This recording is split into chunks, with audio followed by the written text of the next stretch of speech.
Okay. Today we're interviewing John Kuennen of Fort Atkinson, Iowa, and the interviewer is Michael McGregor with the Grand Valley State University's Veterans Oral History Project. To begin, John, when and where were you born? I was born March 1st, 1950 in New Hampton, Iowa. And where's New Hampton? It's pretty well tucked in the northeast corner of Iowa, you know, not too far from Minnesota, not too far from Wisconsin. Okay. And did you grow up in that area? I grew up on a farm in Fort Atkinson. Yes, I did. And actually, I still farm today. Okay. Farm the neighboring farm from where I grew up, but it was the Kuennen homestead place. So it's been in the Kuennen name for over 100 years. Wow. And I'm continuing to farm it. So you have I'm from Michigan, and we'd call those a centennial farm. Yeah, that's what Iowa's got, that same program, and actually mine is more than centennial. It's getting close to what they call 150 years, but yeah. Then Okay, so you grew up on the farm. Grew up on a farm, yeah. Did your either parents work outside the farm or the home? No, they were just traditional farmers. And my mother was a traditional homemaker. I had 4 brothers, so that kept her hands full. Where were you in relationship to I the was the other 4th boy. And yeah. Okay. Large family. The Yeah. farm kept you pretty busy. Yes, huh? it did. Of Okay. course, back in the 50s, 60s, it was pretty much manual labor. You know, sometimes we pulled weeds by hand, pulled mustard, pulled button weeds in cornfields and stuff, and all the baling and things were done by, you know, none of the mechanical stuff today. So pack bales in the barn. Yeah, it was a real active life, you know, a wholesome life. How big of a farm did your father farm? Of 280 acres, I think, Okay. or somewhere around there. Yeah. Okay, and you went to school, high school in Fort Atkinson? I went to a Catholic parochial school in St. Lucas, which is my home parish, for 11 years. Then the school closed down after my junior year, so then I finished the last year at the parochial school for the district, which is Turkey Valley. Okay. And when did you graduate from high school? Graduated in 1968. Okay, while you were in your latter years at high school, were you aware of what was happening in Vietnam? And Oh yeah, yeah. I've always been a kind of a history buff. You know, I enjoy reading. You know, so I was aware of it. Yeah.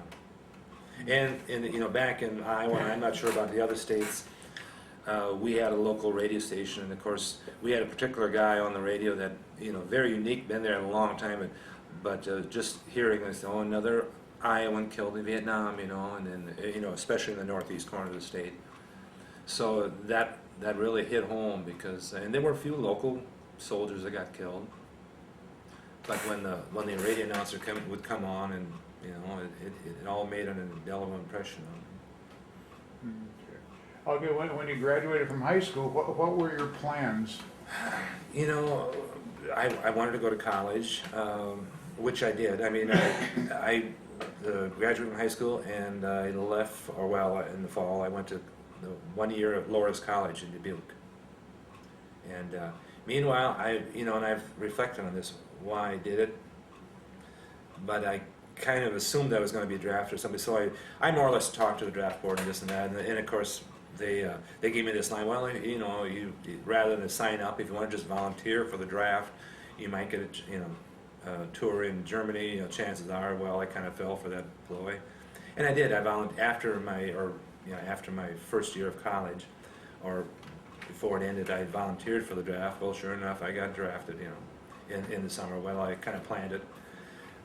Finished at Loras in May, and by June I was drafted and on my way. You know. Okay, so you volunteered for the draft. I volunteered for the draft, thinking that might help, because I just, in the long scope, I figured maybe eventually I'm going to get drafted anyway. So I thought if I could do something to maybe sweeten the deal a little bit. Okay, so you got drafted in June? I left on yes, I got drafted, and my term started the 20th of June. Left out of Des Moines and flew down to Fort Polk, Louisiana. And for me, a little Iowa boy, I don't think I'd ever been out of the state other than probably Minnesota. Quite a culture shock. Got into Fort Polk, I think it was probably about 10 o'clock at night, 11 o'clock at night, you know, and in June, and the door opened up, and just that smell of Louisiana pine. I don't know if you've ever been there, but Mhm. it was a shock to me, and the heat. Even in June it was warmer than Iowa was. And started basic training. Okay. Did you have any time in a reception center there? I don't recall Process it. it? No, I think it was just a matter of, we had been to Des Moines at, can't even think of the name of the Des Moines base, but we did our physicals there and things, and there again, it was a case of just like hurting us. And back in '68, they were pushing everybody through so fast, it was such an assembly line of people, and grab your stuff, take your clothes off, and go here and go there, and and bring your valuables with you. You had it in a little bag, and and it was just bang, bang, bang. And for me, that was quite an experience, or kind of intimidating. Okay, so then you started basic training there. Describe basic training. It was actually, like I said, it was kind of I was maybe in awe, and of course you had the drill sergeants, telling you, but it wasn't really hard that I consider hard. But at that time, well, we got into July, and for whatever reason, Louisiana was extremely hot that year.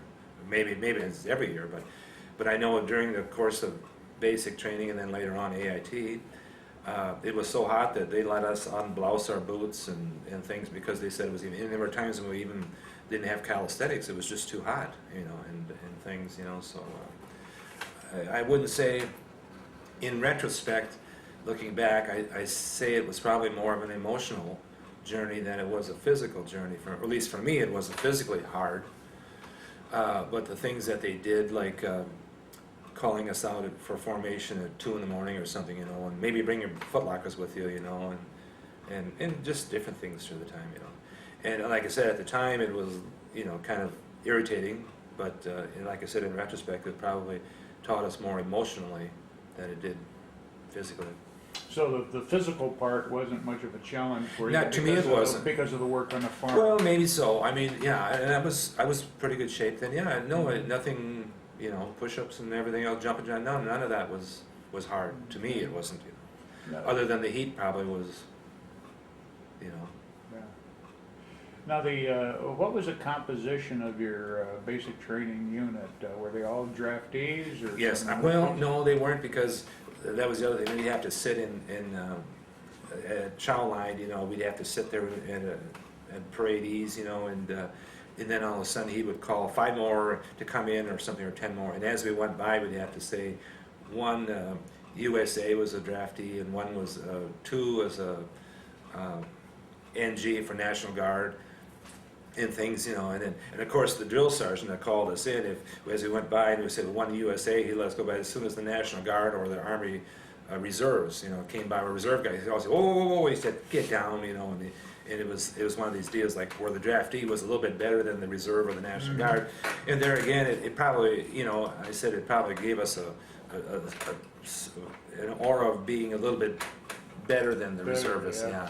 But no, I can remember that vividly, that the reservists and the National Guard guy always got picked on a little bit. Oh, how many reservists and National Guard were there? Oh, I don't really recall. I'd say probably maybe 10% or something. It wasn't by far the vast majority were draftees. Yeah. Now, in basic, in your weapons training, what weapon did you use? The M16 or M14? M16s. M16. Mm-hmm. And of course, we had training on all the varieties, from the laws to the 60s. Even got to shoot a 50 once, just a little bit. He didn't have much training on the 50 caliber. We did get shoot a couple rounds off on it, just to. So how long did basic training last for you? I believe it was 8 weeks. 8 weeks, and then you got your orders for AIT. Actually, a couple people, and myself included, they gave us the option if we wanted, for whatever reason we tested well. We could have gone to OCS, and I declined that. And then they gave me, then they said, well, how about leadership training, and I said, well, it was 2 weeks is all it was. And I thought, well, it's going to delay the inevitable, so I said, yeah, I'd go to that. And that was also in Fort Polk. It was just at another barracks or something, and it was all classwork, kind of in training, training in leadership. What do you want to call it? How to be a leader or something, Okay. which is kind of. But so that was 2 weeks, and So that was right after basic? right, it was or AIT? right after basic, yeah. So then, when that got done, then we were assigned an AIT Unit 11 Bravo, and all that leadership training did was, we were the squad leader in AIT, you know. And so, you know, I get there, and well, you guys stand here, and your guys are coming off the bus, and you know, at the time, well, that was, but I sat there, and pretty soon my guys got off the bus, and 1, 2, 3, 4, 5, they were all 10 people, and I'm not trying to be run into, I mean, and have anything into this, but they were all black, you know, African Americans, which was fine, you know. But they were all from the deep South, you know. So there was a big cultural difference there between me and them, but it is what it is, you know. So. And so we, you know, went to, and I was responsible for these guys all through, for the next 8 weeks through AIT. Okay, describe infantry AIT at Fort Polk. Well, there we went into more, you know, probably a little bit more detailed weapons. Actually, maybe in basic, I probably have to back up. There probably wasn't a lot of training on the weapons, but in AIT, it just got hotter. I think as you know, we were into July and into August by that time. And actually into August, but anyway, it was hot. But there was training on weapons. There was bivouacs out in the field, you know, walk through some swamps and things like that. We had some survival training, you know, dump us out, and we had to live on our own, or you know, scavenge around, and a lot of training on what to expect over there as far as interaction with any people. Villagers if we got them, and things such as that, you know, trying to. And AIT lasted how long? That was another 8 weeks. 8 weeks, okay, now... So, actually, I guess, like I said, well, you have to do the math, it was 8 and 8, and 2 weeks. Eight, Two, and 8, so yeah, so there was 16, 18 weeks, so. Anyway, that got me from the, like I said, it started on the 20th of June, and by the time I got done, came home, I had 30 days of leave. And anyway, so I left, and I got into Vietnam on the 29th of November. Okay, so when you got out of AIT, you knew you were going to Vietnam. Yeah, I had orders for Vietnam. Yeah. Did you know what unit you were No, going to go to? no, they just. So you graduated AIT, and you had 30 days at home. Yeah. And then you. What was your family's reaction to your going to Vietnam? Well, you know, I mean, I don't really know. You know, my parents they were typical, or a lot of German Catholic people that just, they're very stoic. You know, they really, not a lot of emotion. I'm sure they were probably anxious. I'm sure, and I said, I had 2 sons in Afghanistan, so I can't imagine what my parents felt at the time for me to go over, you know. Because I know for me it was hard for my sons to go over.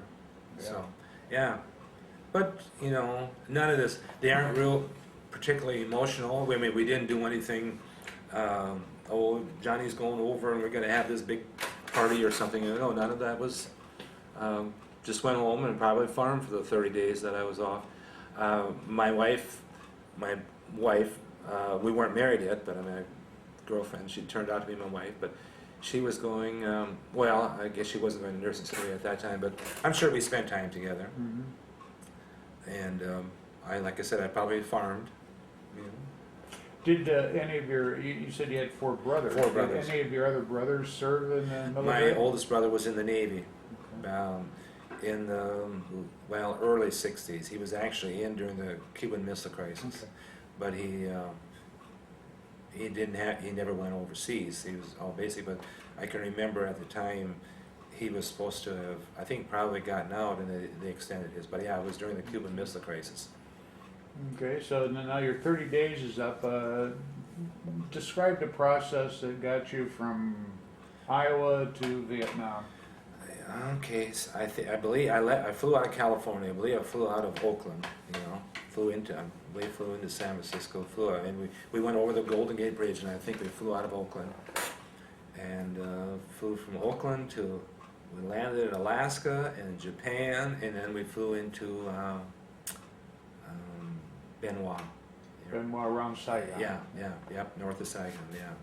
That probably should have been an indication that I was gonna, I don't know if everybody, but indication I was, so I get in there and What was your first reaction to the just country? the when you heat. got there? I mean, we talk about the other veterans, that the door, or as you get to the top step, and you open, it's just like a blast furnace, It's kind of funny, you get out, and of course they're marching everybody where you're supposed to go and this and that, and for whatever reason, but they talk about the acclimation, but I didn't drink anything, or maybe I ate Army food, but I had a severe, intestinal problem the first couple of days, just out of the blue, and I think everybody does that, probably drinking that water or something. But that takes just to get it, get used to the system, So I basically sat around the latrine for 2 days until my body got acclimated, But so then, in a holding unit, and then I got orders for the 1st Division, Okay. and went into the 1st Battalion of the 2nd Brigade, the 1st of the 2nd of the 1st Division. And I couldn't even tell you. Yeah, it might have been, I don't even remember, if it might have even been Benoit, might have been our home base, but we operated then, got into a company, and I guess I couldn't even tell you what company I was in, because I was only, but we operated out of 30 miles north of Saigon. Did you have, when you joined your unit, was there any specific kind of training that the unit gave you? They went through, you just fought, you fired an M16 again, which was kind of, and I think we probably threw a grenade or two, after a layoff and all this, so we fired a few rounds of M16, at targets practice, and I think we threw a grenade or two, and then that was it, Somewhere along the line, later on, at the 100th birthday, I'm not even sure, it was somewhere along, and this is the thing that's interesting. Everybody has these things that can't be verified, but in my mind, I know it happened, and I can't remember if it was in the 1st Division. That was at one of these training sessions, when people come in country. Like I said, we threw a grenade or two, but somewhere along the line, in one of these training sessions, somebody dropped a grenade and there were like 2 guys killed. It was a friendly fire accident, obviously. So people think, in the service, but there were several instances of accidents, and I don't recall if it was with the 1st Division or later on at the 101st, but there was an accident. Just you go to Vietnam and you go throw a few grenades just to kind of refresh yourself, and all of a sudden somebody drops one accidentally and bang, But but anyway. That's what I did. Well, in fact, I think, I can't remember how many names are on the wall, 55,000. Yeah. I think only like 30-some thousand were killed in combat. Really? The rest were accidentally Really, killed yeah. or something like that, I keep telling people that, and we had an occasional accident with an M16, and I keep telling my sons and even just average civilian people today, the big thing is now to this permit to carry weapons and something. I said, I'm a weapons buff, there's no doubt about it. I like to carry, or I shouldn't say I like to carry, I'm permitted to carry, I don't, but I said guns they're dangerous, and Exactly. and everything, Okay, so you got to the 1st Infantry Division, Yes. and what was the 1st Infantry Division doing at that time? And actually we drove out, at that time we drove I was going to say, I guess it isn't Jeeps, but I can't even remember. We didn't fly much. We didn't do any air assaults that I can recall, because the land was flat and we were in the Delta, and I think we actually drove out in deuce-and-a-half trucks, get on the back and drive out, and just patrolling around here and setting up ambushes, Grass was a lot of elephant grass, tall grass, and a lot of river, the Mekong River was there and its tributaries, and there were marshes. So this was around December? This was in December, yeah. And I can recall on Christmas Eve, we were in the Michelin rubber plantation just rows of rubber trees, is straight, nice and clean and things, you know. We sat in there that night, and we had one must have had an ambush, which I can't say. Well, maybe it was just a bivouac, but we sat in it. But that next morning was something. The reason that I find it so, I don't know what even to call it. I guess I'm at a loss for words here. But they picked us up and they took us in, and we had this big gigantic Christmas feast, you know, and gorged ourselves on turkey and cranberry and whatever. And then after you get done with that, they ship you right back out. So I mean, everything was close. Well, it was nice on their part, but it was just kind of ironic how you know, you're living in two different worlds. It seems like, you know, and like I said, we spent a few days in there because I know at one time we had a sniper that kind of had us pinned down for a while, and he was in one of the trees farther up. I don't think we ever got him, but he had us scrambling. But the trees were just as straight as an arrow for about as long as you could see. But it was really quite unique. At various times, I believe there had been a lot of enemy activity in the Michelin plantation, wasn't there? You know, I'm not privy to what went on, or you know, before my time, and. Was the area fairly well pacified when you were there? Or? It was. Of course, you know, we were in the free fire zone. That was another ironic thing. You know, we had this deal, free fire zone, but in the Michelin anyway, you weren't supposed to fire on anybody. Maybe that was the whole area between like 7 in the morning and 6 at night, whatever. I don't remember the times, but I can remember that one time there was between sometime in the morning. Yeah, 7. I think it was 7 a.m. and probably 6 at night. You couldn't fire on anybody, at least in the Michelin. But this guy came walking. What was the reason why? Because there well, the rubber workers come in. But anyway, somebody killed a Vietnamese at like 3 minutes to 7, and so we had this big argument, you know, over, well, you killed him, and they said, well, I've got 3 minutes. You know, those are things that you don't realize. You know, well, what are you supposed to do? I mean, times are times, but some guy came walking in and somebody shot him. So it could have been somebody coming in early for work. Yeah, or exactly. It could have been a bad guy. Well, you know, I mean, yeah, you didn't know. But those are the terms of war.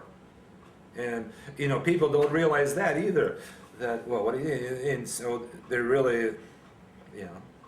So between, let me call it the no-fire zone. Yeah, the no-fire zone, yeah. And that might have only been in the Michelin because, you know, when we were out in the elephant grass and things, I don't think we had that. So what would you do during the day when you were there during the no-fire time? You know, basically sit around and, you know, if we were in the Michelin, just play cards, sleep, you know. Sleep was always at a premium. I didn't realize that till later on, but, yeah, we had a lot of downtime. So then... But the Michelin episodes only lasted a week or so, 10 days. You know, the vast majority of the time we were out, well, I should say all the time, we were out in walking along the Mekong, and elephant grass is taller than you could see, breaking it apart, you know, not knowing where the heck you're going. And then all of a sudden you break it apart and there's a bunker complex. So you stop, and then, you know, there was some jungle area with down there a lot of booby traps. I mean, more booby traps, and so you were constantly on. And I did walk a little point at that time. I'm trying to remember what I even did. I think I was just an ammo bearer for the M60. You know. At that time, I did walk a little point, and then later on, somewhere probably in January or something, I got a radio down there, and I was a radio man down there. Okay, so you carried a Prick 25? Yeah. Yes. And you know, you were a radio operator for...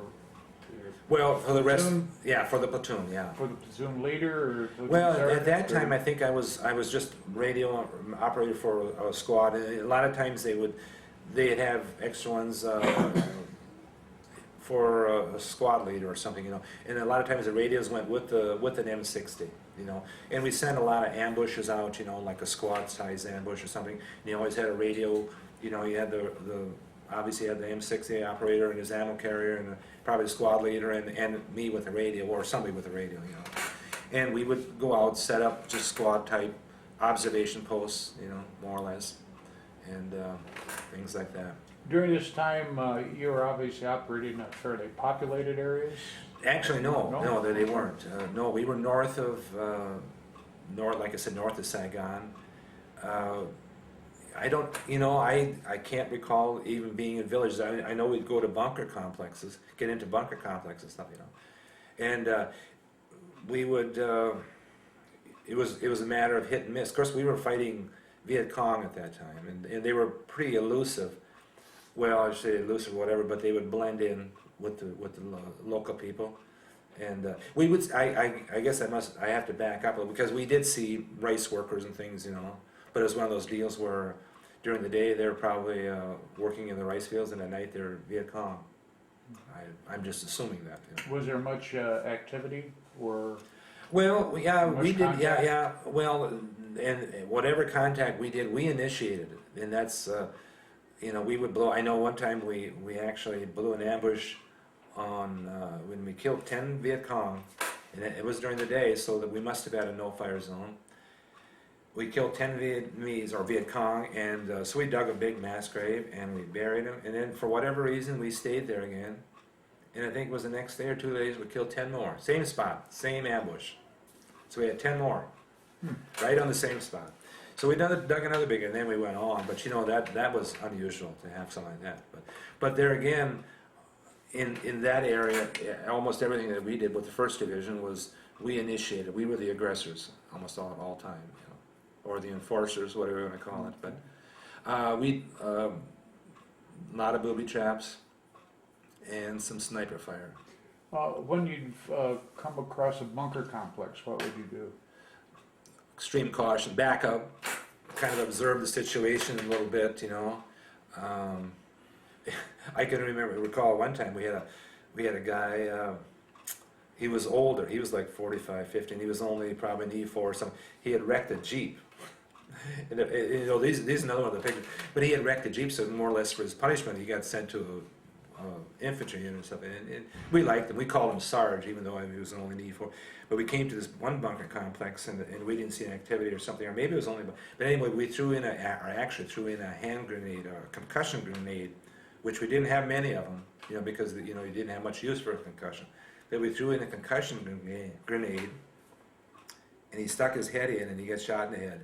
The Viet Cong had actually survived that concussion grenade. So occasionally he ran it. We observed all the precautions that we possibly could and threw in a concussion, thinking that.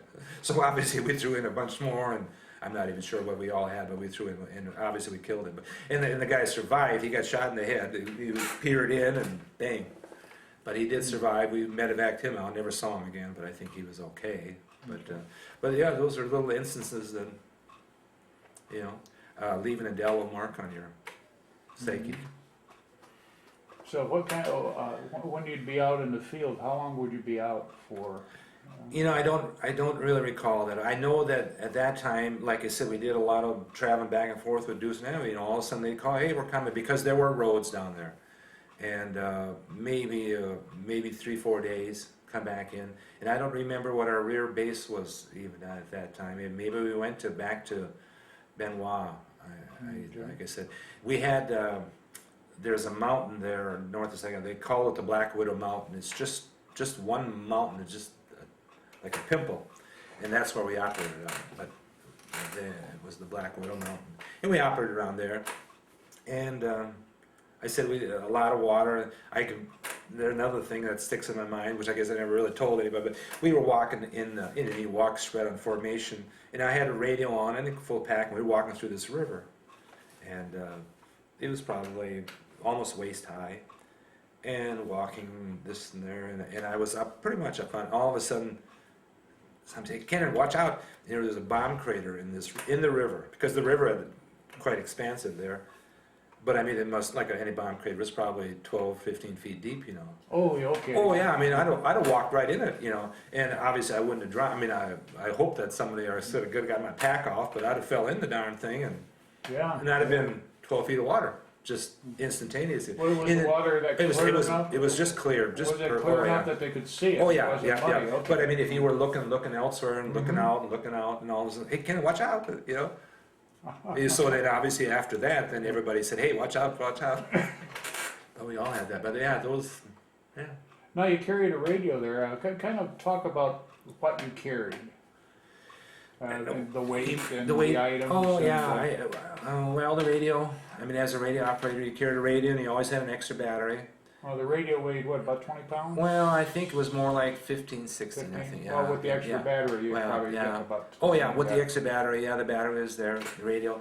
You carry your full complement of grenades, usually I think about 5 or 6 grenades. Carried like 20 clips of ammo for my M16. We had those in like bandoliers. I carried some rope. Everybody kind of had a share in the process. And of course, then there's just the water. Well, the water down there wasn't as important as it was later on, because we had more access to water at all times. And of course, we took the water right out of the streams and things. So how many canteens would you carry? probably 4 or 5. Yeah, 4 or 5 quarts, which is still is considerable. So what would you estimate the weight that you were carrying? And well, then we had our sea rations too. And this is where it gets fuzzy for me between the 1st and the 101st eventually, which we'll get to. But I bet you that when we got resupplied, easily 60, 70 pounds probably, because it was heavy. Okay. So how long were you with the first Division? That's where it gets fuzzy. But somewhere, this whole time they were talking, and we were in that period when they were a lot of political unrest at home, so they wanted to pull people out. So all of a sudden, First Division was coming out, and of course they told us, well, you people with more time left are going to be reassigned you. So I think I know I celebrated my 20th birthday down below in the field, because I have one of the few pictures that I have. So I assume somewhere around the middle of March I got up to, or they pulled the colors out, and of course then I got back into, I don't know what you would call it, reassignment type mode. Okay. So around March of March 70. of 1970, yeah. March 15th, say, yeah. March is 19. I'm just going to put a little note here. March is 70. Okay. So the division they're pulling the colors, and the division was going home. Now, did a lot of guys go home, or were they all? Well, from my understanding, what they did, they took anybody that say had 10 months in country or something to that effect. I don't know what to say. And then they went out and they took, say, if you were in the 1st Cav or the 101st or something, anybody that had 10 months in, they pulled them all down, put them all in the 1st Division, and then they pulled them out as a unit. Yeah, so they pulled out all short timers. Okay. That was my understanding is what they did. Well, all I know is, the short timers that were in the 1st went home, and anybody with considerable amount of time then got reassigned. So what was your you non-short timers' reaction to? Well, no, we knew this is my unit. I want to go home with them. Yeah, I know. First it's a little, I don't know what you want to call it, disappointment, obviously, or something. We pretty much knew that we had been in. So it is what it is. And at the time, all this happening to us, it was just so new to us and things, and you just, at least with me, I accepted it. You just went with the flow. I went with the flow. Okay, so your unit, they're casing the colors, and they're going to come home. Now, what process did you go through to end up into the? Well, they pulled us to the rear, and of course they cut me new orders, and I'm going to the 101st, and all these things. So it is what it is. So be here at a certain time. We got on a C-130, and we flew up to Way. I think we landed at Way. And we were just talking earlier today about flying C-130s. I said that's quite an experience. I don't know if you've ever been in one of those short. Yeah. So anyway, we flew up to Way, and just follow orders, get on this truck, and they took us up to Camp Evans. And there again, and so that was like the middle of March, something. Camp Evans, and report. Got it to the 2nd of the 506 and Charlie Company. So I pull into the headquarters there, and I know the guys had just left that day out into the back for redeployment on the field. So they sent me out. They took a chopper and carried me out all by myself, you know. I mean, that was one of the biggest shocks then, you know. So you're flying in this chopper and you get in the highlands, and I'm looking down, you know, and you're in the jungle, or going to be in the jungle. And that was quite a cultural shock for me, you know. And so here I am, 3 months in, you know, in country, and you know, it just basically like starting over, because in the jungle, things, you know, I didn't realize what a big shock was going to be. Yeah. Okay, so you joined your unit on the field. Charlie Company, yeah. Charlie Company was Captain Vasquez, the Yes, commander at that yep. time? Mhm. Okay. Kind of discuss your integration into Charlie Company. Now Well, you're the new guy. I'm the new guy, Hey, you except- think like you're a general because they give you a, Well, you know, I a didn't- private helicopter. Yeah, to go which to the was field kind of, and, but the thing of it is, we were talking about that, you know, when you get a new guy that first comes to the country, you come in there and you've got your, maybe you even had your name, I'm not even sure we had named it, but you come in with nice new fatigues and stuff, and new helmet and all this stuff, and you come in and you don't, a lot of the things you don't have. I at least had the advantage of coming in, and I knew kind of what everything was about. You were seasoned. I was seasoned, and I didn't realize, I was talking probably with Jeff or somebody, Wilcox or something after, or after that, or maybe I saw an interview, and he said, we really liked the 1st Division guys that came in because they were pretty much battle tested, you know, to a degree. And we knew what to do, how to act, you know, because there is a protocol that you go through for bivouac. I mean, just sitting there at night, things so. So we came in, but the whole point is it's really intimidating to start out completely new in the unit, you know, because you don't know anybody. You land and you look around, and of course guys are nice. I mean, they all try to help you. At least that's been my policy and philosophy, is, you know, new guy is a new guy, and help him out as much as can, because everybody depends on everybody else. You know, Exactly. yeah. Exactly. So no, and of course I had Iowa written on my strap on my helmet there, and John Penfold came in. He was the radio man in that unit. I think he was probably Lieutenant Campbell's, but there was a guy, John Penfold. He was from Waterloo, Iowa. So I go, from Iowa, you know, which there aren't that many of us. So we discussed that. So instantaneously had a little bit of an inroad, you know, as to, you can always go to the Iowa guy and help me out. Okay, now you were you carrying a radio? too, No, or no, come in, I came into the unit, and of course it's a feeling process for them as well as for me, you know. You're trying to get acclimated to them, and they're trying to determine, well, what's this guy going to do, what's he capable of doing, or what's he best at, you know. And so basically I was just a rifleman. I can't recall walking, of course they wouldn't put me on point yet, because I mean, you aren't going to get a new guy and put him on point right away. So I think I just fit in line, probably carried a little, I know I carried some ammo, some extra 60 ammo at that time, and you carry as much as you can.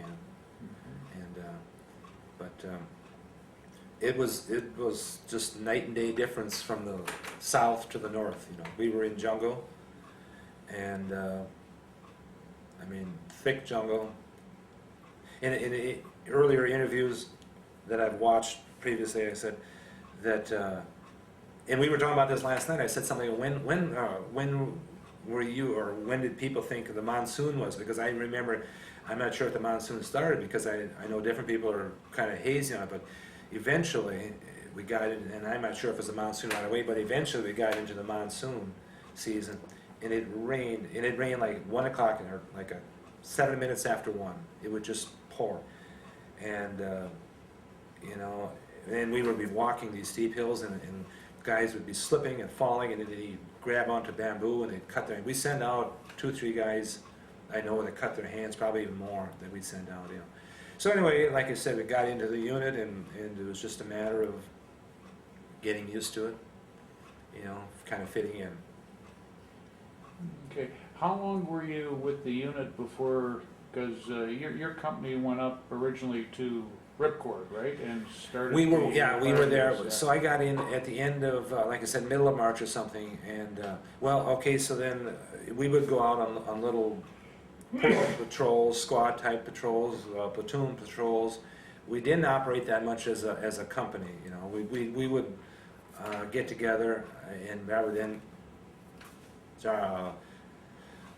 one platoon would go out this way and another one would go out this way, and we'd have patrols and squads and stuff. Now, was there much contact when you were doing that? A little bit, but yeah, there were obviously was more than. But the funny thing was eventually that I realized that all of a sudden we weren't the aggressors anymore. They were the North Vietnamese were the aggressors. They would hit us. They would attack so us. So you were now down south. We were the aggressor. You were the aggressor, Aggressors. but your enemy was primarily Viet Cong. Yeah. Part-time guerrillas or maybe Yeah. full-time. And so we would and kill here them. you were fighting Yeah. regular North Vietnamese North soldiers, Vietnamese. right? And I think the whole time that we were down south, I don't think we ever had a KIA, American KIA. You know. So it got to be, I got into company probably mid to late March, and by the 16th or somewhere early in April here, we had our first American killed. So that was big shock to me, because I hadn't seen that before. Mm-hmm. And at least with me, I get these, like I always say, they're 3-second bursts of knowledge. All of a sudden, oh man, I'm in this whole. Well, the first time we got gunfire, all of a sudden you're sitting there. And I always say my very first, and this is kind of funny, my very first impression I was only 9, well I was 20, but I said this isn't the way the westerns work. The bullets, they don't make sound for one thing. There's none of this echoing or it's just like a little go by and probably dust flying up in your face or something. But I said, this isn't the way it's supposed to be. Yeah, it was really weird. Like I said, it only lasted just a burst of knowledge. But you do what you do. But then later, like I said, the first part of April, we had a gentleman got killed, and that was absolutely changed the whole picture for me. And like I said, gradually, and then just the terrain. The terrain was something else, down hills and up hills, and the heat, and all this stuff, And then eventually the monsoons, and in fact, another thing I've never seen anybody talk about it, but I know on 2 occasions we had people, we were walking and they had full packs, and we're getting back to the point you'd asked about resupplies. Well, we had a resupply, and you're walking with pretty full packs, so we would go down these pretty steep hills, and on 2 different occasions we had people just, the point man just literally passed out from lack of oxygen. It was that hot, and as you get down, I suppose the air probably, but he would pass out, so we'd have to, and that's alluding back to the rope, somebody would have to low crawl down there, drop his pack, low crawl down there, tie on a rope to his leg, pull him back uphill so that we could get him out. And of course then we'd tie a rope on the pack and pull that back. Get him back uphill, and we'd have to medevac him, because then once you suffer a heat stroke or something, you've got to. Well, that was not like that was heat stroke. Yeah, or heat restoration. Yeah, heat restoration. We have to evacuate him. And on the second occasion that happened, and that was sometime later, it happened again. Except the first guy passed out, and we sent a second guy down local, and he passed out. So we had 2 of them down there. So we pulled them both back out.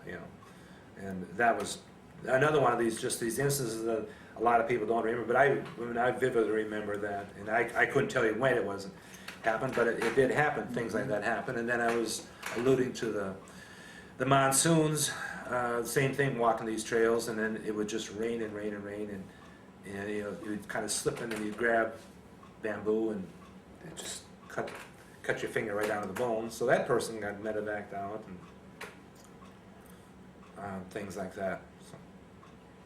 So that part of it was, like I said, was a shock to me from coming to the first, and a lot of people, a lot of soldiers didn't get that perspective.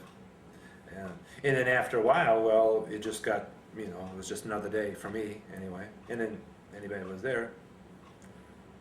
Okay, so do you remember when you went into Ripcord?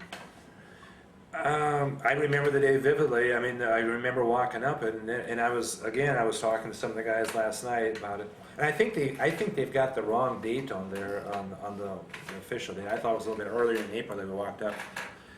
But anyway, that morning we got up really early.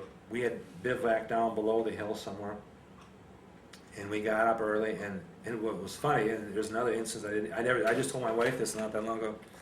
So it was just getting light, light enough that we could see. So I went out and I was rolling up my claymore wire, and I got down to my claymore, and I reached down, I was going to unscrew the blasting cap off there, and here there was a bamboo viper sitting on top of my claymore. Oh, wow. Yeah, and I said that was my only instance that I was aware of, contact that I ever had with a bamboo viper, you know. Darn, just scared the hell out. Well, I fell backwards. I was within 2 feet of him. Of course, he probably didn't realize that I was there, but anyway, so that was my contact with But anyway, so we, like I said, packed up. And I can remember walking up Ripcord, pretty steep, you know, it had been all prepped before, and it had been a fire base before. Now, see, I wasn't privy to all that information, you know, until just, you know, 10 years ago or something, that it had been a fire base before and all these things, you know. But, so we walked up. I mean, I vividly remember walking up it. But I was talking with Bob Wallace last night, and he said he was just terrified or scared, you know, thinking that we were going to take a lot of, and we walked up and there was nothing, you know. And see, I didn't realize that we had gotten, or someone, I don't know, 101st or 7 Cav or somebody had gotten kicked off there basically once of it, you know, before. I believe the Marines were there. Were the Marines? before. Okay, yeah, I'm not even sure who. The Marines were, yeah, I don't know who it was, but somebody had been, and I'm not sure if they just left it voluntarily before, but they had been on there before, and of course, yeah. Anyway, so we walked up, and it was kind of surreal. I mean, the walk up, there was some bunkers, remnants of bunkers and this and that, you know, and so we just spread out and tried to secure it. And, you know, it was you know, if you see the pictures, a tall hill, but there was no concertina wire or anything, or at least nothing of significance there anymore. So we sat there, you know, got everybody situated and position here and a position there and here, and we started digging foxholes, and there were 3 guys by my hole, and it was kind of funny. There probably was another position to my right, and then there was a rise up about 15, 20 feet, so up a little hill, and then there was another position up there, and so we were digging. I was digging my foxhole, and of course it was hot. I had my shirt off, and I was all sweaty, and sitting there or whatever, and all of a sudden, boom, and it was just like, I looked down, and I was just blood from everything. Of course, it was mixed with sweat. Well, that's when Denny Hines got killed. He dug a grenade up he was digging in a foxhole that had been there previously.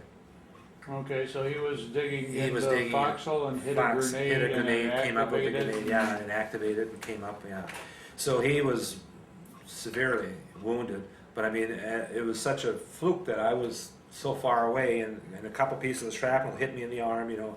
And I looked down, and it was just like, you know, I darn near died of a heart attack, you know. It was. Because you're covered in blood. blood. I mean, yeah, it's literally, I looked down and I thought, oh, what the hell just happened? You know. And so I started walking up there to where the medic was, you know. Of course, then I saw Denny, so I shut my mouth because I wasn't. Actually, it hit me, and it was sizzling in my arm, and it more or less cauterized itself. Mm-hmm. The shrapnel was still there, but it wasn't bleeding anymore, you know. But so I just shut my mouth, and I figured that I wasn't going to, you know, in the medic worked on Denny. Well, anyway, Ripcord, it was socked in with fog, or the valley was. We were actually open, but they couldn't get out. They couldn't get anything in. So they called a medevac in, and he came and picked up Danny. And I remember saying something to Doc Caffrey. I said, "Well, what do you want me to do?" And he said, "Oh, go on and back." He said, "They better pull that out rather than have him do it." Things. So I did. So Danny and I. So you medevaced out. Medevaced out, yeah. And I said that was interesting, just sad, but anyway, just the fact the helicopter flew so fast. I've never been on such a fast helicopter. It's the only medevac I've ever been on, but he flew really fast. So yeah. So we flew back to, I assume it was Camp Evans, and we landed, you know, right there. And of course, the medics, Corpsman, took Denny out, and then Colonel Lucas was there. He came over and he put his arm around me. I said, "I was going out there, son," you know, and I'm just. You know, I wouldn't say awe, but you know, respect for Colonel Lucas, because he didn't. A little non-commissioned guy doesn't have many conversations with the colonel. So he asked me a little bit how it was going on Oh, with this and that. Colonel Lucas, he was your battalion commander. Yeah, and he had this aura probably of, you know, of being kind of hard and things, you know. But so we talked for a little bit, how things are going on, how, you know. And I said, well, everything had been going off like okay, but obviously no resistance or anything, you know. So went inside, and of course Danny passed away. He actually survived, which, you know, his injuries, I was surprised he survived. He got it back to the rear, but they just too extensive, so he passed away. So they came in, took me, and they did some x-rays. He said, well, look, but it actually had cracked the wrist bone here, but he said, no, it'll be okay. So I spent like 10 days back at Camp Evans, and 2 days later or something, it really, really hurt. You know, I was walking around all. So it was probably a good deal that I did get medevac. The hurt was because of a fracture or maybe just the healing. It was deeper than I thought, but I mean, no big deal. It certainly was. I mean, I could have. But anyway, so I spent about 10 days back at Camp Evans. Then a couple days in the infirmary, and then after that, I spent a week probably on guard duty around the perimeter. Okay, and then you went back to. Then Ripcord? I went back. Yeah, I went back to Ripcord. Yeah. And you were gone for 10 days. Now you got back. What changes did you notice? Well, they had concertina wire up at that time. They had their battery. Obviously, had all the batteries in it. 155s, 105s. They had the mortar tubes all set up. Oh, there was night and day difference. You know, they really worked at it, and they had the bunkers up and sandbags and all those. You know, a lot of work they had done. You know. Okay, now you got the ripcord. What was your duties there? Just guarding it, you know, just pretty much maintaining your hole, because we'd occasionally take some couple rounds of incoming or something, you know. And I can't recall then actually leaving there. I mean, I can't recall the specific day that we left. And I assume we flew off. Of course, you know, like I said, Ripcord was a pretty active place, and you had your landing, you know. So your company, Company C, was relieved by someone else. Yeah, by someone else, and we went out. And then you went off, and then what did you do then? You know, I don't remember. I don't even remember where we went or what we did. I don't remember if we went off as a platoon or a company. You know, one hilltop is another. You know, they all look alike. You get to these places, and you know. Yeah, I'm not privy to where we're going to go, other than the fact that get on this chopper and go. But I said, anytime you landed on these hilltops, it was quite an adventure. Well, you just, you know, like everything else, you were at super awareness, and if you happened to be the first one in, it was even a little bit more intimidating. But you know, I always say that people don't realize, yeah, what a masterful job the Army did, though, of prepping these hilltops. You know, we would be flying, and of course you'd come in, you'd probably have 5 helicopters, but into the distance you could see prepping. And they usually they like to prep like 2 hilltops or something, because that way they kind of really tell them where you're going to go. And when you say prepping, what do you mean? Well, I'm talking with 105s, 155 artillery going in there. So you could see the shells going in, you know, and all of a sudden, that's where we're going to go, you know, over there, and then there might be another, and like I said, they would probably prep 2 of them so that the enemy didn't know which one you're coming into. And then the last thing before, you know, you go along, you usually had a Cobra with you or somewhere in the area. So then the last thing that you did before you come in, they would strafe the area a little bit or whatever the case is, and then the next thing you know, you're down. And the other thing was so cute, the way the guys did it, the helicopter pilot would come in, and all of a sudden they just veer off, and down you go, and it didn't touch the skids even, and you were off, and right. yeah. So it was really, I mean, it was nice to be a part of. You know, in retrospect, looking back at it, I'm proud of that part of it. Mm-hmm. Okay, would you? After you left, then was Captain Vasquez still your CO, or was he? Well, I think you know that part I'm unclear of. You know, just exactly. I can remember when I don't remember him leaving. You know, and I just you know, a lot of things like that. Yeah, that would have been. So what kind of things were you doing after you left Ripcord?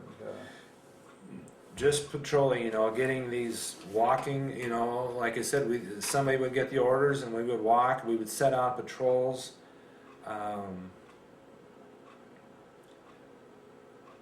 I'm trying to think that actually that we didn't take many casualties according to the thing downstairs, you know, and I said we were unaware of the dates because we're sitting out there and, you know, how do we know if it's April the 30th or if it's May the 10th, you know? Yeah, But, exactly. Or even if it's a Monday or Tuesday. Well, Monday or you don't Tuesday, yeah. know. See, we had no concept of time down there other than the fact of the day and night.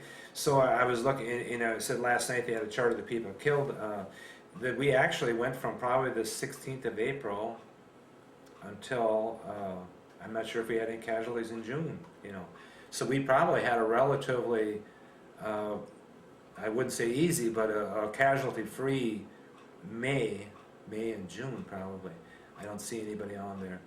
And you know, like I said, in retrospect, I just remember walking, getting up, walking, moving. A lot of instances. I mean, I know at one time somewhere in there, for whatever reason, I think we had a platoon. Maybe it was even the company. We were on a hilltop, and they had some big mission they were going to do, and they said we're coming in with like 25 helicopters. We're going to move you all at one time because we want you in all at one time, you know. And we thought, wow, this is never. They had never done that. I had never had that happen before anyway. So we all sat around thinking, well, what the hell is going on here or something. So waited. And all of a sudden here they 6 some companies. No, we decided we're going to do it like normal. They ferry us in 6 at a time, you know. Mm-hmm. So they did that. 5 or 6 helicopters come in, and of course you got 5 guys going. So they ferried them out. But anyway, I was in the last group. We'd probably had 2 or 3 sorties in and out. But I was on the last one, and I can vividly recall there was a Little John had the 60, and I had the radio, and Sergeant Lee Lenz was on there, Phil Norman. But anyway, we were the last one out, and you know, I think, well, everybody else got out, we're just getting out. So we got out and lifted off a little bit, and all of a sudden the door gunner, I was right to my right, he opened up. Of course, you know, you aren't wearing earplugs. Just, it's terrible because... And then the helicopter tipped way to the right. We were just literally looking straight down, and this way, and then this way, and this way. And of course, that door gunner was opening. You know, all the while this whole thing was going on, the door gunners were just opening up, and never stopped. And the whole episode probably lasted like 7, 8 seconds. And so we cleared out, you know, leveled off, and so we sat there, and what the hell just happened, you know? And the door gunner said, we took fire, and all this stuff. And I said, well, you know, and in retrospect, there was some clunk, clunk, clunk, you know. They hit us. All of a sudden, Little John, he had the 60. He was right. He was in the middle behind us because there were 2 by the door and 2 by this door, and 60 was there. All of a sudden, he put his hand on my shoulder. He said, "I'm hit." And I said, well, "You're hit." "I'm hit." I said, "Where? What?" And here a bullet had come through the floor and come up in his thigh. He kind of traveled up his thigh. So that changed. Then all of a sudden, the pilot came back and said, "Well, we're losing fuel." They hit us in the gas tank, but they have that expanding foam in there. So instead of going to where we were supposed to go, we headed right straight for Camp Evans.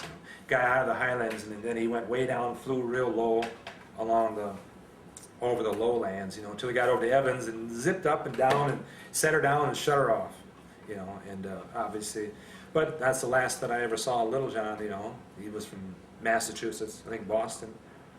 But so that, I mean, obviously he was okay, but he had a bullet came up, like I said, through the floor and kind of traveled with his thigh. But that was another instance, you know, that just little things like that happen, come up and bite you. So we got another. Take a break. Okay, you changed tapes now. Picking up, John, you left Ripcord, and you were out.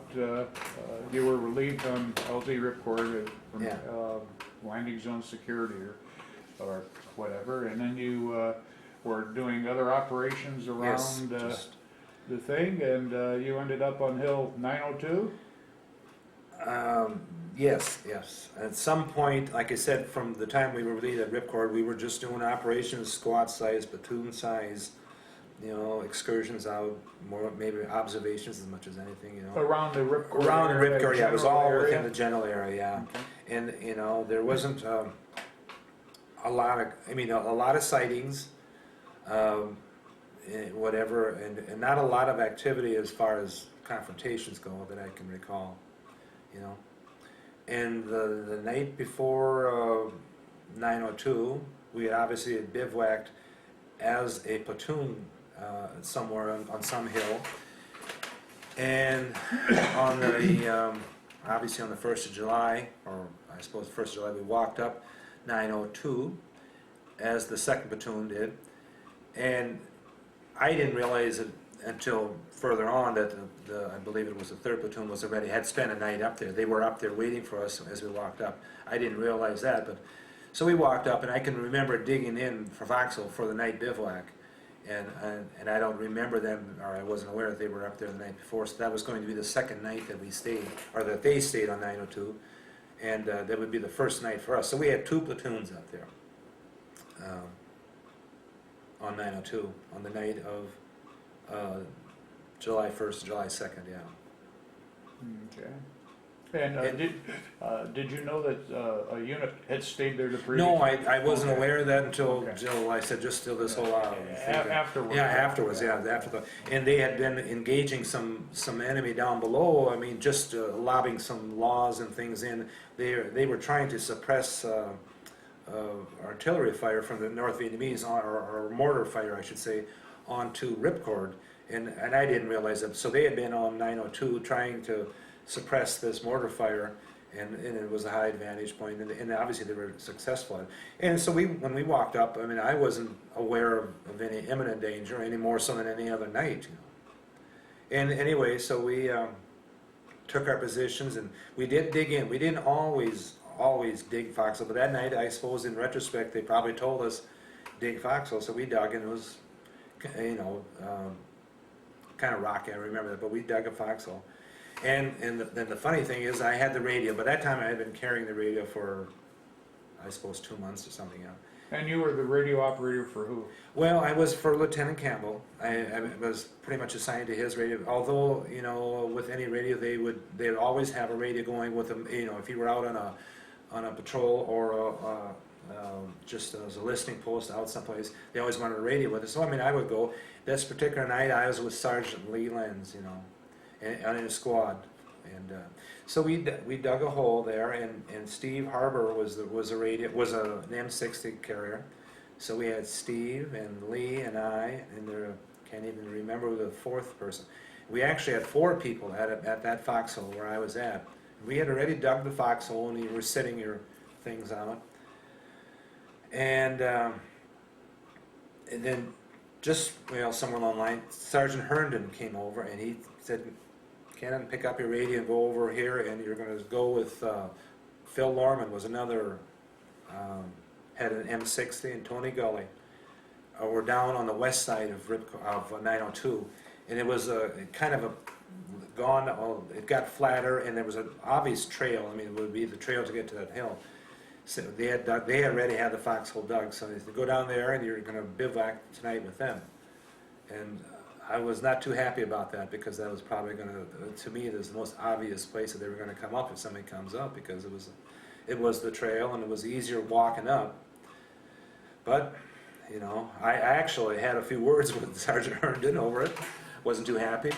So I grabbed my radio and my gear and everything, and I went over there, and there was a big log had fallen, and we were actually in front of the log, so we were even more exposed, you know, probably from the rest of the people behind us, more exposed to anybody coming up.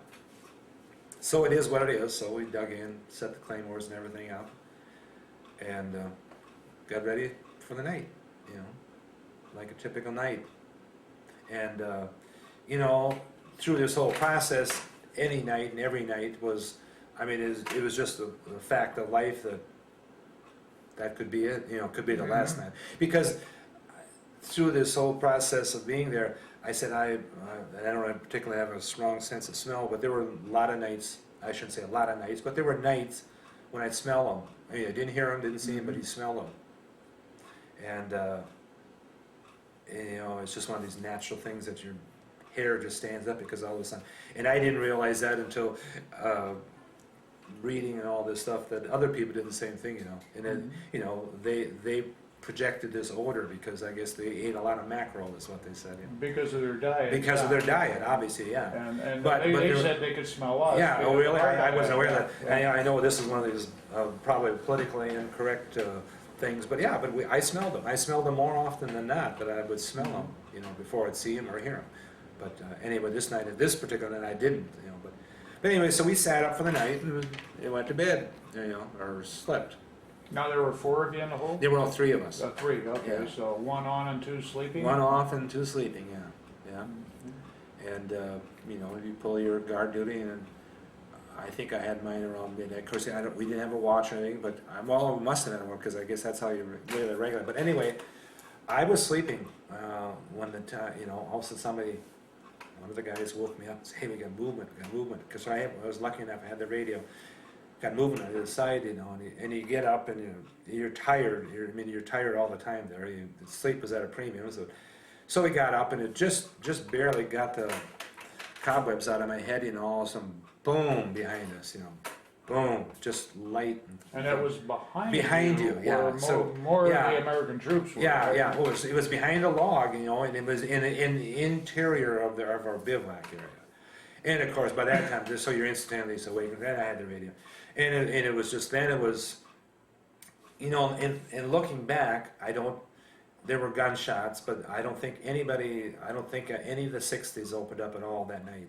I mean, you couldn't do it. I mean, you weren't going to turn around and shoot in the middle of your bivouac. So, but you were super vigilant, and so we sat there, and I, like I said, had the radio, and I don't remember, it wasn't too long, and of course then by that time then all of a sudden you heard some guys were wounded, and you heard the screaming and things like that, and just gathering our senses and this and that, and Phil has on the 6th day, he didn't know. I mean, what can I do? I can't, I can't turn around and shoot that. And that was the only night that I ever fixed my bayonet. I had my bayonet. I always had everything set out, so I had my bayonet unsheathed and had it on the thing, And of course, then it wasn't that much longer, and this is probably where our stories vary. But anyway, I had the radio, and for whatever reason, I don't know, I didn't call him, but somebody must have called me. But anyway, I got on, and I got the artillery, and I don't know why. So I talked with some artillery, some person anyway. I said I want the Delta Tango fire for effect, And I had a young, I shouldn't say younger, but I mean probably well, I did the same thing later on in life, but in my tour, I should say at the end. But one of these people in talk, I can't do that. Anyway, he kind of stuttered and stammered, and I can't. I said, I want Delta Tango's fire for effect. And he said, well, just a second. So then he went and got somebody, an older person. You could hear it was an older person, projected some leadership ability. He said, okay, let me talk to, and I don't remember what Captain Hewitt's call signs were. Let me talk to so and so. And I said, well, right now that's probably me. Not to project anything else, but I said, I thought everybody was dead behind me. So I said, well, right now that's probably me. And I said, I'd like the Delta Tangos, and I said, fire for effect. And I can vividly recall it. Hang on, son, he said, excuse me. Okay, did they, now Delta Tango, you're talking about defensive targets? No, designated targets, Yeah, which were. Or defensive targets, yeah. Yeah, they were pre-plotted in. Pre-plotted in, yeah. Well, did they ever fire them? Oh, absolutely, they Yeah. start coming, I never moved him around, sometimes you can move him. I said he said something within, but that time I suppose I was talking, but I don't know. So how long were they shooting for you? Now, were these 105 shooting for you? I assume Or 105s, yeah. Or the mortars, or? 105s, yeah. Okay. So they came in, and he would ask something about moving. I said, just keep firing. And they came in, and they, I don't know if they were effective or not, but obviously they were better than nothing. I don't know what was all out there, but anyway, they were about as close as you could get. How many Delta Tangos did you have? Were there 4 around your at least position? 4. There usually was one on every side. Yeah, I mean at least 4. Yeah. So they fired him, and I said just keep firing him. And then somewhere in the conversation, all of a sudden he asked, he said, "Would you like a light? Illumination, yeah." And I said, "Yeah. Why don't you give me one?" Or I mean it wasn't that calm. But I said, "Yeah." So he put one up, and then as soon as it popped, oh shit, this is the, because then, you know, Did it how, pop right over you? yeah, I popped right, they had a spot out over right you over as us. opposed Well, no, to, no, it popped oh. right in the middle of the CP, you know, over there. Okay. But I thought, oh shit, you know, this is the worst thing, because, you know, you had that flickering light. Yeah, And of course, we were out of the action, but I don't know what it did to the guys back there that were actually fighting. You know. But yeah, so it flickers for, whatever, 30 seconds, 20 seconds, you know. yeah. But I thought, oh God, I just got somebody killed now, you know. Because, you know, all of a sudden they had this illumination and everything. But of course, I suppose in retrospect, the Vietnamese knew where we were anyway, you know.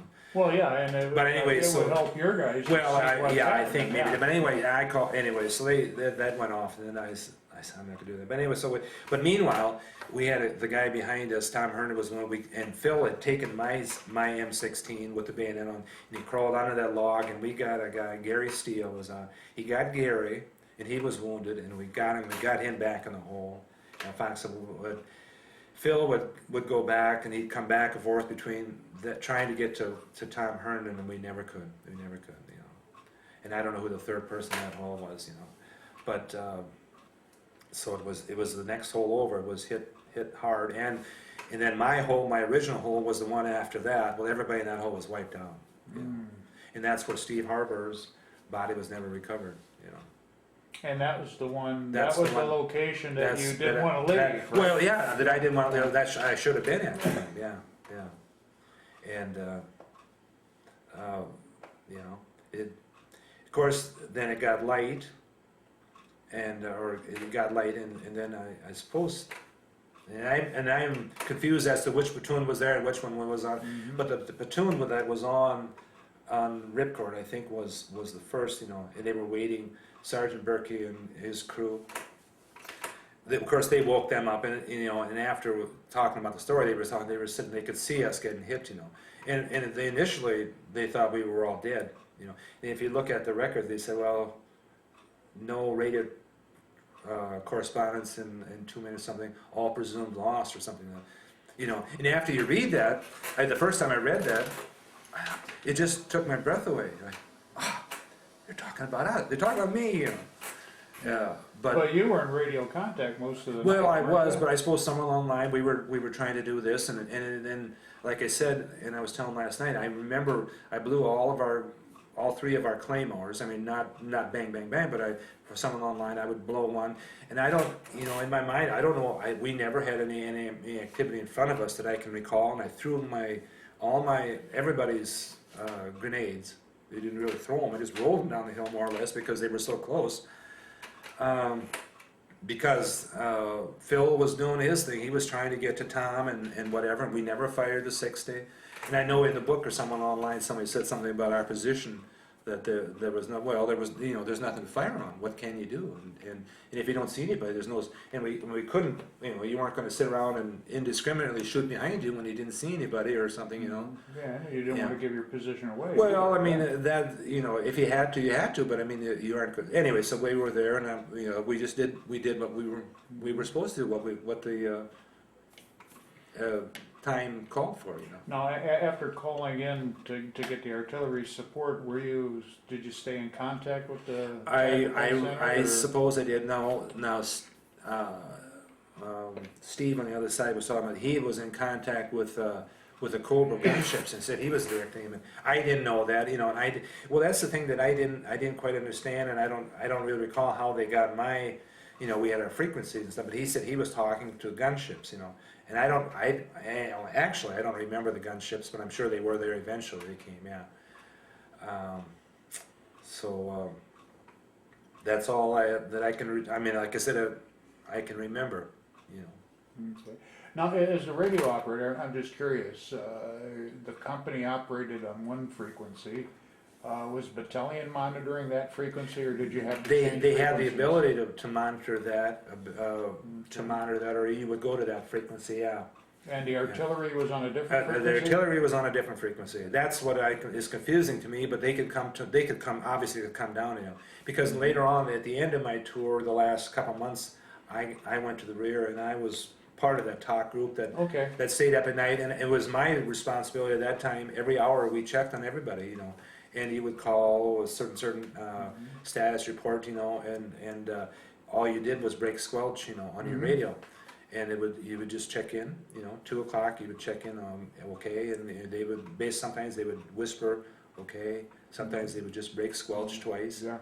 And, you don't know that at the time, but then after I did it, then all of a sudden I go, oh yeah, that's how they probably knew who we were back at talk, I don't know if we changed frequency or something, but that was my responsibility, to check on everybody. Okay.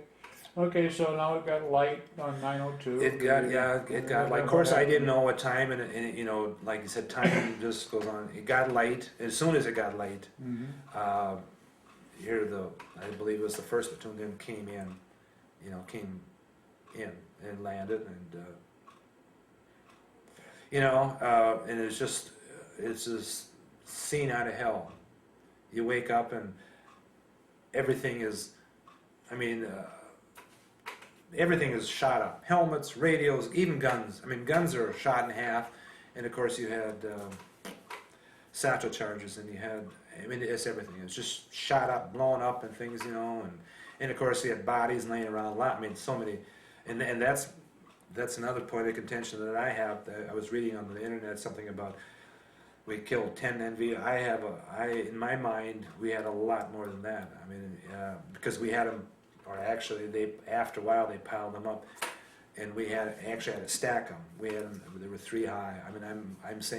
I'm thinking that we had more like 30, if I'm not mistaken, 32 or something.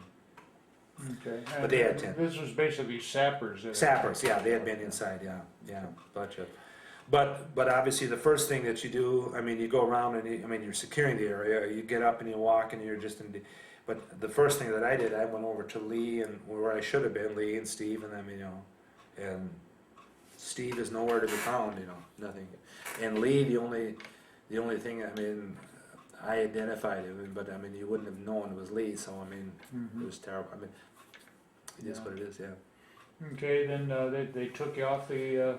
So it must have been 11 o'clock by the time that everything, we got everything in, and of course a lot of activity, and I don't even remember, well I didn't even they didn't, and that's another thing afterwards, Robin was saying, Graham was telling me this just a couple years ago, that they came in and they loaded all the satchel charges up, and there was actually a law that they hadn't shot off, that the 3rd platoon hadn't shot off earlier the day before, but they took all that. He said it was a whole crate full, and they took it out and they dumped it in the South China Sea, But but I wasn't. When I went over, and that's the dark period of my time, where I'm actually literally in shell shock, Right. And I got literally got sick, physically sick, and. So, and I think so later on in the day, yeah, they picked us up and they took us back, and there weren't very many of us that walked off the hill that day. In my recollection, there were only 5 of us that walked off. There were a few more that had eardrum damage, like Steve, and I can't even recall, that came back later on, but they were obviously you go for a checkup or something, and things, and there were a few people that actually literally had blood coming out of the ears, and those people I don't think probably, I don't know if they ever came back or not, So you want they take you back to Evans then? No, and that to me was the cruelest thing the Army ever did. They took us back to we landed on Ripcord, and they walked us out the gate. They wouldn't even give us a day off, And I still, to this day, I said, if there's anything that makes me bitter about that, is the fact that, after going through what we did, I can still recall, get your, everybody gets resupplied, get your ammo and stuff, and we walked off of Ripcord. I can just vividly recall them opening up the concertina. So they took you back to Ripcord, and we were resupplied you, and we walked off of Ripcord. Yeah, lost our company commander, we lost our medic, and all that good stuff. And I think, if I'm not mistaken, maybe Sergeant Berkey was in charge. And because if he was the 1st platoon. But anyways, yeah. So they walked us off, and we walked off of Ripcord and set up an LZ or a perimeter that night somewhere off of Ripcord, within, wow. Yeah. The fact that we couldn't have even, it didn't dawn on me. Well, obviously like I said, I was just shell shocked and physically sick. I didn't eat for 2 days, didn't eat a thing, I couldn't. But some of the guys said when they came there, we were just like zombies. Mhm. You know, it is what it is. But so anyway, yeah, we that would have been the 2nd of July, I suppose. Yeah, because 902 was on the 2nd of July.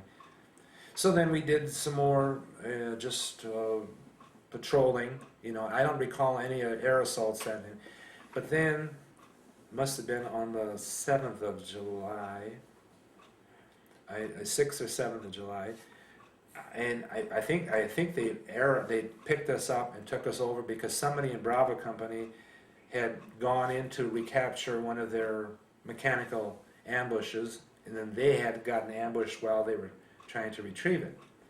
So they took us, and I think we landed in, and we dropped because we didn't have our rucksacks with us.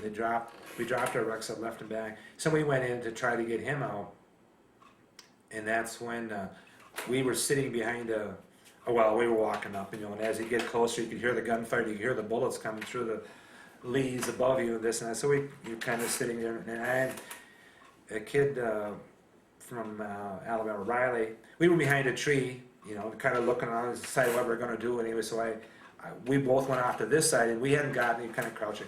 And as we went, we weren't more than 10 feet away or something, and somebody had taken my place behind that same tree. And like I said, we were 10 feet away, and boom, all of a sudden here was Jerry Reisinger behind him, and he got killed, you know. It was just a matter of whatever you can take to walk over there, you know. And it just, you know, well, it blew both of us down.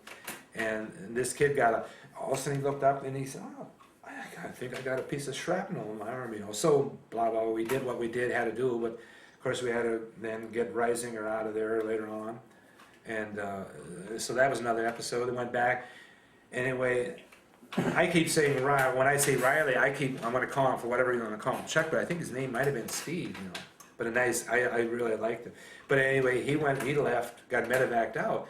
Well, I didn't see him then for, it must have been at least a month or 2 months later before he came back, just toward the end of the tour.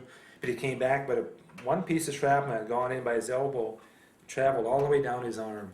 Oh, really? When I came back, they had cut him from the elbow all the way down, you know. Quite a big scar. Big scar. He said they like to take my arm off, you know. You know, it was just kind of funny. But there again, it's just one of those things of war that we were sitting that close. But yeah, so anyway, so we lost Reisinger that day. And then it was the next day or so, then you went to Hill 1000, right? Yeah, then we went to 1000. And you know, and I don't remember how we traveled, if we got air assaulted in or something.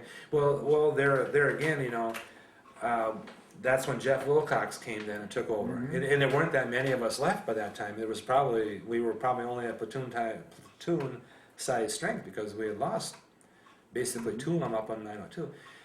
Anyway, Jeff came in and we got a new medic, you know, came in. And that's another thing that came in, and he was conscientious objector, you know. So he comes in, and you know, no big deal to me that he didn't carry a weapon or something, you know. But as we were walking, I could just remember somebody saying, "Boy," he said, that, you know, you always use your weapon as kind of like your ballast, you know. You hook on trees, and you know, you use it for this and that. You know. But he didn't have it, and somebody just said, "This is going to be something else." To see him kind of walking, because you're walking by yourself and you're walking up hills. And you don't have that weapon. Anyway, so anyway, and I don't remember what day that Rick came into the unit. So anyway, we go up to, in there again, all of a sudden they said, well, we're going up 1,000. And I'm not privy to all this information that Captain Rollison and his crew had been up there the day before, tried to get up, you know. So, but I was talking about that sometime. I remember vividly recalling it. We must have been bivouac with Captain Rollison's team because we had a flamethrower there. The only time in the whole war that I saw they flew a guy or a crew in with a flamethrower. Because I brought that up one time to Jim and to Captain Wilcox. I said, do you guys ever remember having a flamethrower there? He said, oh yeah. He went with Captain Rollison around that backside the second time or the second day that. And I said, well, good. I said, because I never saw that mentioned in any of the books or anything, but just a minor point, you know, they actually brought one in. Well, anyway, as it turned out, Captain Rollison never got that far up to use it or something, so they never used it, and it was never reported about. But another one of those little tidbit facts that in my mind that nobody else thinks about or talks about that actually did happen, you know. But anyway, so we go up 1,000, and there again, I'm just naive, going along. You're with still the radio operator. I'm still the radio operator, have a radio, and we dropped our rucksacks down below the hill. You know, take your bandolera and Just ammo and ammo weapons. and your ammo belt, you know, and go up there. So we go up there, and all of a sudden, things open up. You know, we start firing and this and that. And of course, you got overhead helicopters that are shooting in, gunships shooting in them. It's just chaos, you know. And next thing you know, well, I'm actually with Phil Lorman. He's got a 60, and you hear Phil get shot in the shoulder. So I'm hollering for the medic, you know, and he's laying there, just with his head down. I mean, just straight, just like you lay down with a helmet, laying with, and I hollered and you know, something about it. I thought, well, being a new guy, you know, I thought he'd only been there probably less than a day, but they say he'd probably been there 2 days. So I roll. This is the medic. This is the new medic, yeah. So I run over. I mean, I crawl over there, and I holler at him, and I was kind of mad at him. So I rolled him over, and here he got shot, killed instantly. So then I'm sitting there on my radio, and I'm talking to somebody. I suppose I'm talking. They must have obviously had another radio with Captain Wilcox. But anyway, so I'm talking to him and telling him something about our machine gunner is WIA and our medic is KIA. You know. Meanwhile, I'm talking all this, you know, this stuff is flying in my face, and you know, so much confusion and things, and I'm, what the hell's going on here? You know, I'm thinking this ground. What the hell is it? And all of a sudden I realized they're shooting. Well, they were shooting at me, you know. Mm-hmm. And I was, oh shit. So I rolled over and I shot off. I had it on automatic, and you know, so stupidly. And that was one. But anyway, so I got down to Ricky's feet. That's probably the nicest or the best thing that I ever did. I mean, but anyway, I got him and I pulled him back down the hill. So I got him. So we got his body, because I was thinking if we couldn't have recovered, because Captain Rollison had left 2 bodies on the other side on previous attempts, you know. So anyway, so it was just, and like I said, we had, and meanwhile, Phil was still, he was shot in the shoulder. It wasn't serious, you know. But so the 60 was out of commission, you know, wasn't being used and things. And it was just mass chaos. Meanwhile, Jeff Wilcox, Captain Wilcox is over the other side, and Sergeant Berkey and them, and they're talking and this and that. And well, all of a sudden the decision came, we'll pull back, you know. So here we sit, we got, Phil couldn't carry, and I always wondered how he got his gun down the hill, but Bob Smoker said he carried the gun down, you know. So I said, well, that's a mystery that was solved, you know. So he carried Phil's gun. Phil walked, but I pulled Ricky Scott all the way down 1,000. You know. I tied his shoelaces together and pulled him down. So you came down and well, that's when Captain Wilcox had his confrontation, you know. And you know, and like I said, after that, things to me are a blur. You really. I remember being down there. I remember him having words with Colonel Lucas and things and that. and then he was relieved, wasn't Yeah, he? and I don't know if they took him out right away or if they. I know they wanted to have us. They wanted us to go back up. Well, that's where all the contention was, you know, and we didn't. And I don't know what we did after that. The rest of probably July is a blur to me. Okay. I remember being somewhere along the line. Well, that would have been the 8th of July. And so somewhere before the 22nd of July, I was, along with the rest of Charlie Company, went over to 805, because I remember going to 805, being on it. We did. I don't think we might have bivouacked there one night, but 805 was one of these places with big rocks. I mean, I'm talking 8-9 foot rocks and stuff, and they were real sweaty and slimy. You know, oh God, I hate this. You know, and. So I remember being there, and I think Bravo Company, I can't remember, their CO got struck by lightning. Well, actually, the lightning struck one of the rocks, and it threw them all down, you know, and stuff. And he got, you know, there's another thing that, you know, you never heard of, but it's in your mind, and I'm thinking, did I make this? Could I have made that up, you know? But afterwards we were talking about it. Oh, no, that's so-and-so, you know, he's over here or whatever. Actually, it was a guy from Iowa. Oh, okay. He was, yeah. He originally was from Iowa, he lives in Colorado now, and I couldn't even tell you his name, but those are the things that are in my mind, and I'm thinking, well, nobody else ever talks about them, and you think, well, I couldn't have made that up, or did I see a movie or something, but then when you talk about it, no, that happened, so it kind of restores my sanity in what I think, Okay, so you were there, and so then I was there, and like I said, after that, I don't remember anything. I kind of had bits and pieces, and they were talking. I've heard people say, "Well, we went in and did such and such," and I said, "I don't remember because my brain was just fried." I mean, but I do remember on I suppose it was either 22nd or 23rd, they took us out. And we were sitting on the tarmac there, I suppose at Camp Evans. It was just hotter than hell, and we're sitting on blacktop. And I think we probably had Delta Company, Bravo, and Charlie Company, and it probably weren't 20 of us guys all together or something, because that's all that was left. And we were waiting for Alpha Company to get extracted. And I had the radio sitting there, and it was just hotter than hell. And they said, well, you might have to go in and help them get out. And I thought, and that's probably the only time that I was, and not to appear bad, but that I was actually literally scared, And we waited, and I could, you get bits and pieces of information about this and that, and they're under heavy fire and all this stuff, and they've got gunship and all this stuff. And then all of a sudden they said, all right, come on, everybody get up, And I stood up, and I thought we had to go out. I thought they were going to take us out, and I mean, that's probably the only time that I ever lost. My knees just buckled, and I thought but here they got him out, so that was the end of that. okay, then how long was it before they took you out of the field? Well, we were at Camp Evans by that time. That's where we were sitting at. And so the 22nd, me personally? Yeah. Personally. Oh, okay, so that was the end of July, and I was actually scheduled to go on R&R somewhere in August. Okay. And so then, I believe it was after that Jim Campbell got pulled out. He got a job at TAC.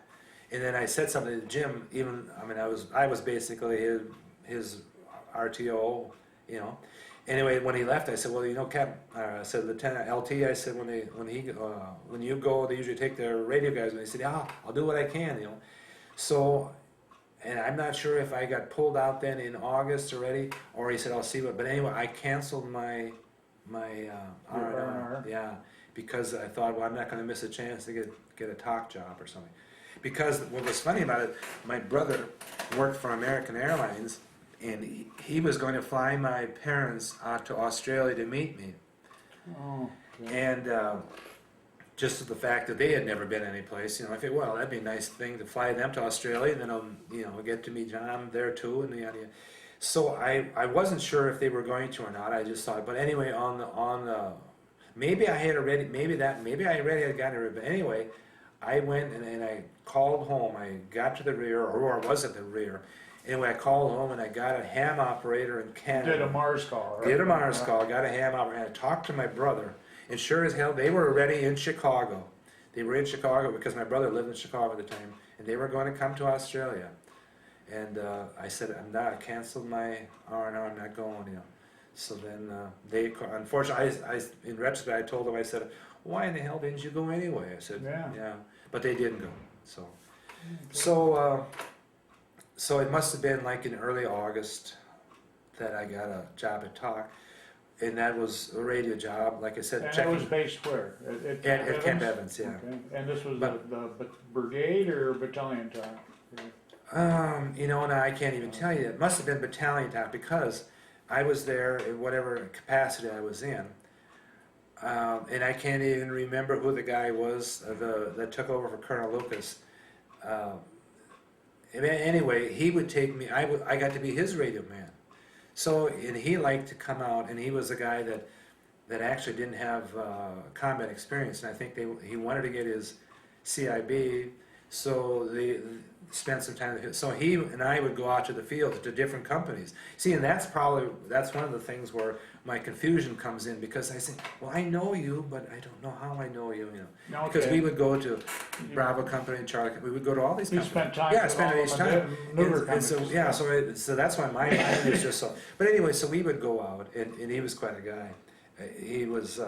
Just the fact he was a little bit naive and things about how things, because there would be occasionally we'd be out of company, and we'd spend, maybe spend a night with them, or spend a day with them, walk with them and things.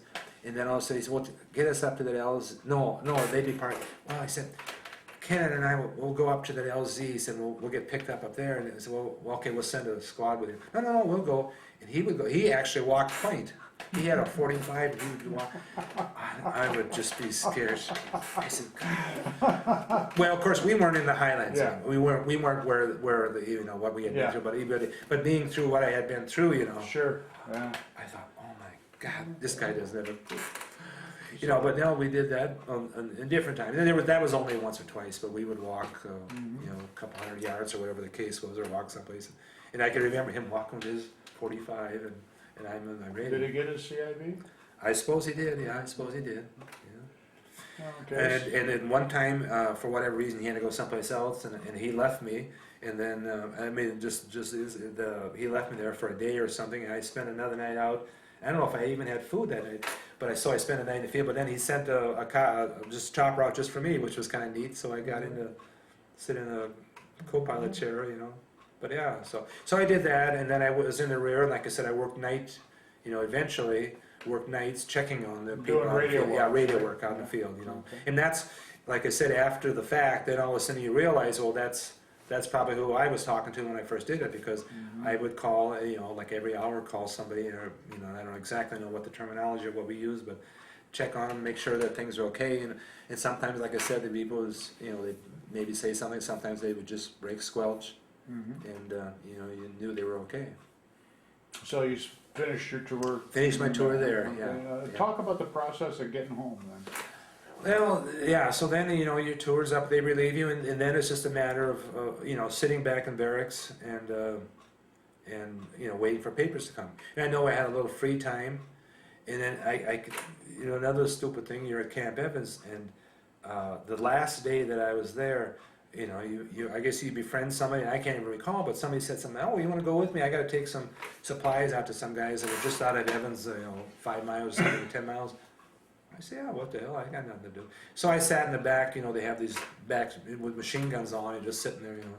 Anyway, we're driving down the road, and we're driving through little woods areas, and I thought, what the hell am I doing? I'm going home tomorrow, you know. What the hell am I thinking, you know? I could be back at it, but, you know, but we did. We delivered what we had to deliver and turned around, and I thought, God, I'm stupid. Yeah. But so. Okay, so you can come back home. So we come back home, yeah, and you know, you get down to, I think we flew out away, and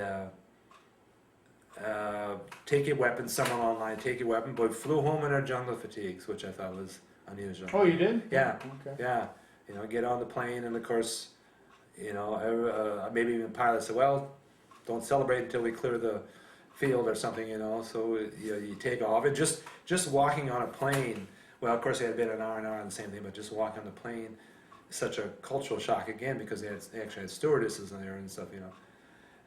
And of course you're doing, but then as soon as we got off and got out over the, I suppose it's the South China Sea, whatever sea it was, you know, then people, yay, you know, and, but, yeah. Okay, So we flew all the way home and landed in Seattle, which was kind of, I thought was unusual. Coming back, we stopped from Oakland, we stopped in Alaska, Japan, and then you flew straight away? straight. Oh yeah, which I thought was unusual, but I suppose you can do it. Yeah, we flew into SeaTac Airport. Yeah.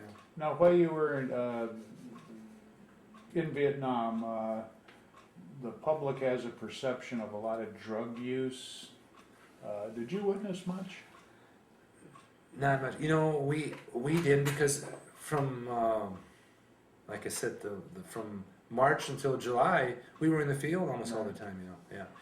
There were times, and I can't recall when. You know, that maybe there was a little bit in the barracks. You know, in the field, In the rear area? in the rear area, yeah. And I, like I said, we weren't there. No, in the field, no. Okay. You know, How about racial tensions? you know, I'm so naive that I didn't see it. There was some, especially in the rear. I think but in the field, you know, we had soldiers of color, and I mean, to me, they were as near as anybody else was. You know, I had absolutely no problem with anybody. And, Okay. and like I said, maybe I was just too naive to realize it at the time. But like I said, when you get back in the rear and you guys had more time and it's like anything else, it seemed like if you had more time and you aren't so dead tired, maybe you think of problems to make or stir up. Okay, so you got the SeaTac in your fatigue, so Yeah. what was your process of, Take you to building, they give you khakis, and of course they get back and you have a series of meetings on tax, and on health care that you might want because you've been a year there and this and that, and you got a 30 days leave, whatever the case. But the thing that there again sticks in my mind, we're in this big building, it's like a big machine shed and the guy is talking up there. And he said, well, some of you guys are back from the combat zones or whatever in heavy combat. And he said, you're going to come back and you're going to find these airports. And he said, you're going to see a lot of protesters and they're going to call your names and spit on you. And I just want to let you know, he said, you can't kill anybody anymore. And then he stopped for a second. Well, maybe you can get by with one, he said, but I'm sure it was unofficial. But but that's a little. But that always stuck in my mind, did you encounter any protesters? I did. We flew, as far as I know, I flew from Seattle to Cedar Rapids, Iowa, and I don't even remember if there was a stop in between. But Iowa is a pretty heartland. There were no protesters. No, I didn't encounter anything that. Now, were you out of the Army when you got home? Or No, I had to go back to Fort Hood. Okay. I thought about enlisting for if you enlisted and it had less than 6 months time left, then you could automatic. So I didn't. I waited too long and I didn't. So anyway, I went back and so I got back around the 30th of November. It was my year was up. I might have gotten back a week earlier or something for whatever reason. I don't know. But anyway, I got back and I got 30 days, or maybe it was only 28. But anyway, I left. I was spent time at home, and had a report to Fort Hood, Texas, and I can remember went down there and got settled in and everything, and then I came back home for Christmas, which was, and that's why I know that I wasn't. There was. So I came back home for Christmas there for 3 or 4 days or something. We actually had a guy down there. There again, he met a whole new group of people. And somebody had a car, and we drove up to Detroit. This particular person lived in Chicago, and we drove up to Detroit for whatever reason. Then my brother was in the service, or wasn't working for the airline. So I flew to Chicago, and then I flew home. And so I spent Christmas of 1970 at home. Spent a few days and flew back, then back down to Texas and to Fort Hood. So then you were in the Army till April? Till April. Well, then I should have been in till June, but that time then we were kind of just out of we were a nuisance to them. They had all these guys that come in. So then they had this push on. They said, well, we're maybe going to send some of you guys that have a little bit more time over to Germany and do some I don't know what you call it, testing of which we did down in Houston. That's one of the things we did at Fort Hood. They had this tape strung off from miles, and we would walk and they would do testing us radar, supposedly anyway. So we would be out at night, we would walk on this white tape, and it did things. That was part of the thing. Otherwise, we just sit inside and polish on a APC or something. We were just killing time. Okay. Anyway, there was some talk about sending some of the guys that had more time, had 6 months or something left, over to Germany, and they would do some of that work or whatever. I don't exactly know. But then at that time they said, well, you guys had only 2 or 3 months left, just killing time and twiddling thumbs. So I said, well, what the hell? I said, I could go home and farm. If you want to go home, that's fine, So that's why I got out. Absolutely, yeah, 2-week job. So when I got out, I actually owed them a little vacation back. But they were more than happy to let me go. Okay. Yeah, so that's why I'm just 8 weeks, or not even 6 weeks short of 2 years. Okay. So came back to Iowa. Yeah. Did you go right to farming, or did you go back Well, to school? I had worked in construction before the year when I graduated from high school to Loras College. I worked at the construction company. So when I came back, then I worked, picked that same job right back up, Okay. And I was only home probably a week, and started writing and working. And I worked at that construction job until I got married in September.